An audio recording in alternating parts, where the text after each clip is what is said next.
ओम श्रीमद्भागवते महापुराणे चतुर्थ स्कंधे अथे कौन विशोध्याय है। महाराज पृथु के 100 अश्वमेध यज्ञ। श्री मैत्रेय जी कहते हैं, विदुर जी, महाराज मनु के ब्रह्मावर्त क्षेत्र में जहाँ सरस्वती नदी पूर्व मुखी होकर बहती है, राजा पृथु ने 100 अश्वमेध यज्ञों की दीक्षा ली। यह देखकर भगवान इंद्र को विचार हुआ कि इस प्रकार तो पृथु के कर्म मेरे कर्मों की अपेक्षा भी बढ़ जाएंगे। पृथु का कर्म जो मेरे अपेक्षा तो बढ़ जाएंगे, इसलिए वे उनके यज्ञ महोत्सव को सहन न कर सके। कौन? इंद्र नहीं सह सके। महाराज पृथु के रूप में सबके अंतरात्मा सर्वलोक पूज्य जगदीश्वर भगवान हरि ने यज्ञेश्वर रूप से साक्षात दर्शन दिया था। उनके साथ ब्रह्मा, रुद्र तथा अपने अपने अनुचरों के सहित लोकपालन गण भी पधारे थे। उस समय गंधर्व मुनि और अप्सराएं प्रभु की कीर्ति गा रहे थे। सिद्ध विद्याधर, दैत, दानव, यक्ष, सुनंद, नंदादि भगवान के मुख्य पार्षद और जो सर्वदा भगवान की सेवा के लिए उत्सुक रहते हैं, वे कपिल, नारद, दत्तात्रेय एवं सनकादिक योगेश्वर भी उनके साथ आए थे। वहां ये तमाम आए थे। सनकादि योगेश्वर भी उनके साथ आए थे। भारत उस यज्ञ में यज्ञ सामग्रियों को देने वाले भूमि ने कामधेनु रूप होकर यजमान की सारी कामनाओं को पूर्ण किया था।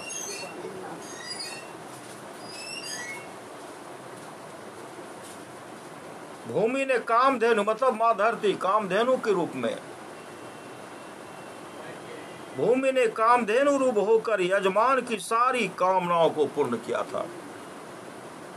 नदियां, दाख और ईख आदि सब प्रकार के रसों को बहा लाती थी। नदियां जो है, दाख, ईख सब प्रकार के रसों को बहा लाती थी तथा जिनसे मधु चूता रहता था।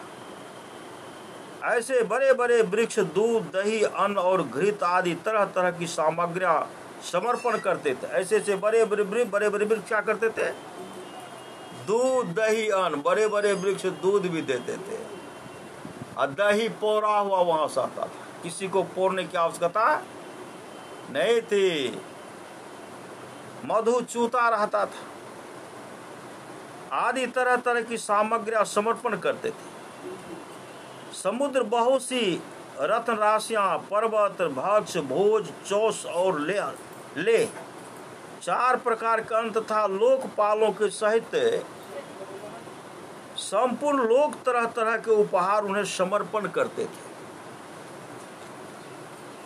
महाराज पृथु तो एकमात्र श्री हरि को ही अपना प्रभु मानते थे। वह एकमात्र अपने हरि को ही महाराज पृथु तो एकमात्र श्री हरि को ही अपना प्रभु मानते थे। उनकी कृपा से उस यज्ञानुष्ठान में उनका बड़ा उत्सर्ग हुआ। किंतु यह बात देवराज इंद्र को सहन न हुई और उन्होंने उसमें विघ्न डालने की भी चेष्टा की। इंद्र क्या किए?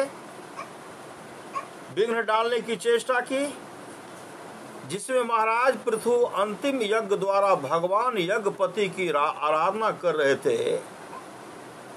इंद्र ने ईर्ष्यावश गुप्त रूप से उनके यज्ञ का घोड़ा हर लिया। यज्ञ का घोड़ा जो था हर लिया, चुरा लिए। इंद्र ने अपनी रक्षा के लिए कवच रूप से पाखंड वेश धारण कर लिया था, जो अधर्म में धर्म का भ्रम उत्पन्न करने वाला है, जिसका आश्रय लेकर पापी पुरुष भी धर्मात्मा सा जान पड़ता है। इस वेश में वे घोड़े को लिए बड़ी शीघ्रता से आकाश मार्ग से जा रहे थे कि उन पर भगवान अत्रि की दृष्टि पर गए। अत्रि, श्री सद्गुरु भगवान अत्रि की दृष्टि पर गई। भगवान अत्रि की दृष्टि पर गए। उनके कहने से महाराज पृथु का महारथी पुत्र इंद्र को मारने के लिए उनके पीछे दौड़ा और बड़े क्रोध से बोला, अरे खड़ा रह, खड़ा रह। इंद्र सिर पर जटा जूट और शरीर में भस्म धारण किए हुए थे। उनका ऐसा वेश देखकर पृथु कुमार उन्हें मूर्तिमान धर्म समझा, इसलिए उन पर मान नहीं छोड़ा। जब वह इंद्र पर वार किए बिना ही लौट आया, तब महर्षि अत्रि ने पुनः उसे इंद्र को मारने के लिए आज्ञा दी।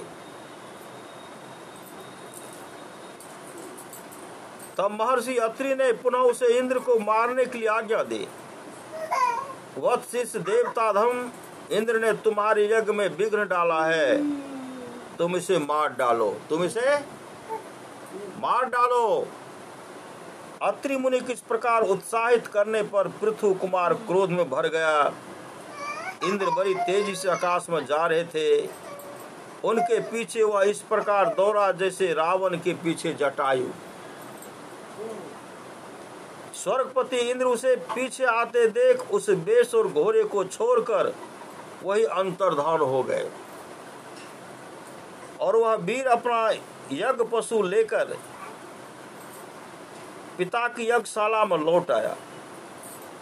शक्तिशाली विदुर जी उसके इस अद्भुत पराक्रम को देखकर महर्षियों ने उनका नाम विजिताश्व रखा। विजिताश्व रखा। यज्ञ पशु को चसाल और यूप में बांध दिया गया था। शक्तिशाली इंद्र ने घोर अंधकार फैला दिया और उसी में छिप कर वे फिर उस घोड़े को उसकी सोने की जंजीर समेत ले गए। अत्रि मुनि ने फिर उन्हें आकाश में तेज जाते दिखा दिया, किंतु उनके पास कपाल और खड्वांग देखकर पृथु पुत्र ने उनके मार्ग में कोई बाधा न डाली। तब अत्रि ने राजकुमार को फिर उकसाया और उसने गुस्से में भरकर इंद्र को लक्ष्य बनाकर अपना बाण चढ़ाया। यह देखते ही देवराज उस बेश और घोड़े को छोड़कर वही अंतर्धान हो गए, फिर हो गए। वीर विजिताश्व अपना घोड़ा लेकर पिता की यज्ञशाला में लौट आया। तब से इंद्र के उस निंदित वेश को मंदबुद्धि पुरुषों ने ग्रहण कर लिया। इंद्र ने अश्वहरण की इच्छा से जो रूप धारण किए थे वे पाप के खंड होने के कारण पाखंड कहलाए। पाखंड, यहाँ खंड शब्द चिन्ह का वाचक है। इस प्रकार पृथु के यज्ञ का विध्वंस करने के लिए यज्ञ पशु को चुराते समय इंद्र ने जिन्हें कई बार ग्रहण करके त्यागा था, उन नग्न, रक्तांबर तथा कापालिक आदि पाखंडपूर्ण आचारों में मनुष्यों की बुद्धि प्रायः मोहित हो जाती है, क्योंकि ये नास्तिक मत देखने में सुंदर है और बड़ी बड़ी युक्तियों से अपने पक्ष का समर्थन करते हैं।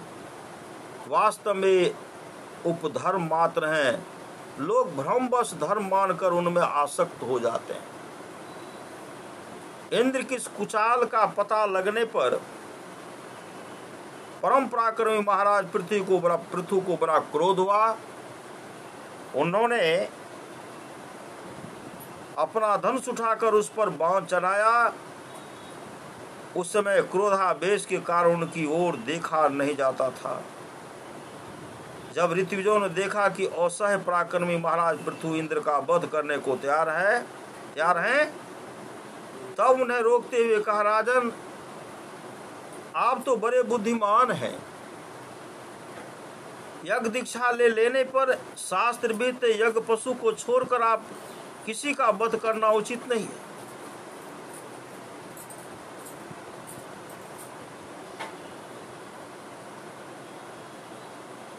इस यज्ञ कार्य में विघ्न डालने वाला आपका शत्रु इंद्र तो आपके स्वयं से ही ईर्ष्यावश निस्तेज हो रहा है। हम अमोघ आवाहन मंत्रों द्वारा उसे यहीं बुला लेते हैं और बलात् अग्नि में हवन किए देते हैं। विदुर जी, यजमान से इस प्रकार सलाह करके उसके याजकों ने क्रोध पूर्वक इंद्र का आह्वान किया। वे श्रुवा द्वारा आहुति डालना ही चाहते थे कि ब्रह्मा जी ने वहां आकर उन्हें रोक दिया। वो बोले, याजकों, तुम्हें इंद्र का वध नहीं करना चाहिए, तुम्हें इंद्र का वध नहीं करना चाहिए। ब्रह्मा जी आकर के रोक दिए।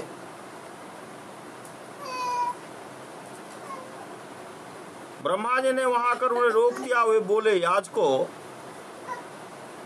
तुम्हें इंद्र का वध नहीं करना चाहिए। यह यज्ञ संज्ञक इंद्र तो भगवान की ही मूर्ति है। तुम यज्ञ द्वारा जिन देवताओं की आराधना कर रहे हो वे इंद्र के ही तो अंग हैं और उसे तुम यज्ञ द्वारा मारना चाहते हो। पृथु के इस यज्ञ अनुष्ठान में विघ्न डालने के लिए इंद्र ने जो पाखंड फैलाया है वह धर्म का उच्छेदन करने वाला है। इस बात पर तुम ध्यान दो। अब उससे अधिक विरोध मत करो, नहीं तो वह और भी पाखंड मार्गों का प्रचार करेगा। अच्छा, परम यशस्वी महाराज पृथु के 99 ही यज्ञ रहने दो। सोमा यज्ञ करते, कहते 99 ही यज्ञ रहने दो। फिर राज ऋषि पृथु ने कहा, राजन, आप तो मोक्ष धर्म के जानने वाले हैं, अतः अब आपको इन यज्ञानुष्ठानों की आवश्यकता नहीं है। राजर्षि पृथु से कहा, राजन, आप तो मोक्ष धर्म के जानने वाले हैं, अतः आप अब आपको इन यज्ञानुष्ठानों की आवश्यकता नहीं है। आपका मंगल हो। आप और इंद्र दोनों की पवित्र कृति भगवान श्री हरि के शरीर है, इसलिए अपने ही स्वरूप भूत इंद्र के प्रति आपको क्रोध नहीं करना चाहिए। आपका यह यज्ञ निर्विघ्न समाप्त नहीं हुआ, इसके लिए आप चिंता न करें। हमारी बात आप आदर पूर्वक स्वीकार कीजिए।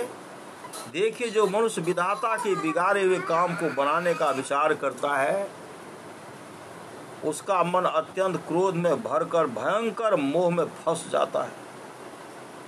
बस इस यज्ञ को बंद कीजिए। इसी के कारण इंद्र के चलाए हुए पाखंडों से धर्म का नाश हो रहा है, क्योंकि देवताओं में बड़ा दुराग्रह होता है। जरा देखिए तो, जो इंद्र घोड़े को चुराकर आपके यज्ञ में विघ्न डाल रहा था, उसी के रचे हुए इन मनोहर पाखंडों की और सारी जनता खींचती चली जा रही है।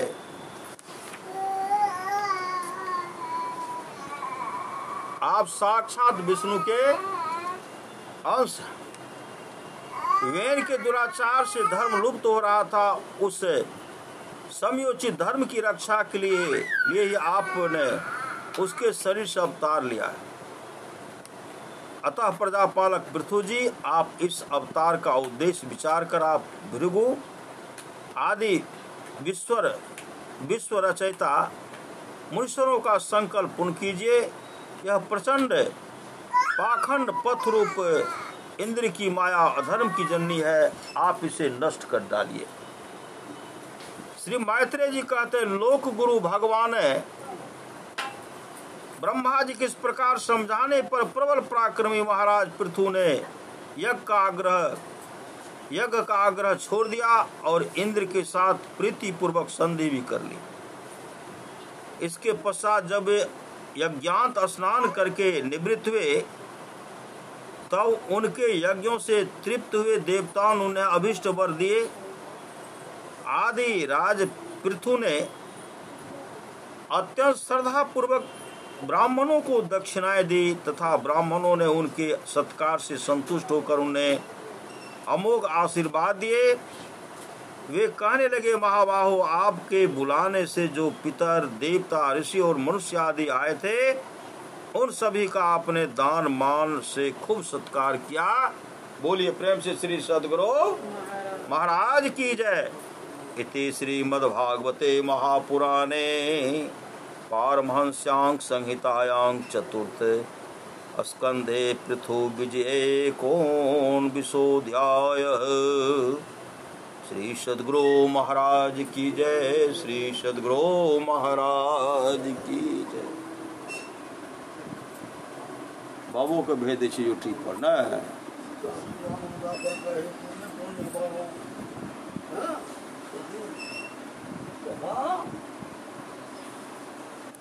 श्री सद्गुरु महाराज की जय।